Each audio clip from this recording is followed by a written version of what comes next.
All right, here's an update on my V8. I completed the exhaust, one on this side and one on this side.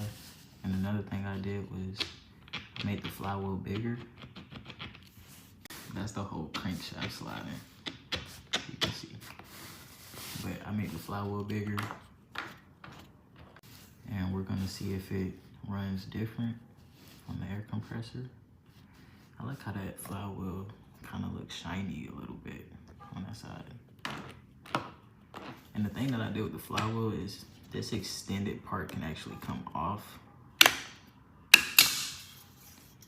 See, that's the regular flywheel, but since I explained in the last video how I dropped it and the flywheel actually like broke that part off, and I had to glue all this stuff on, so I can't switch the flywheel out.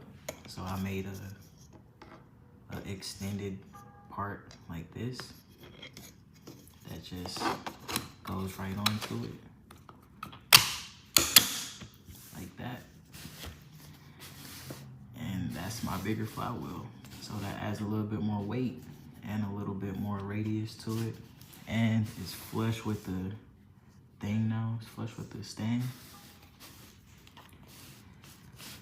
And I like it. It looks complete now. Y'all let me know if I should add like mufflers to it, or should I keep it like this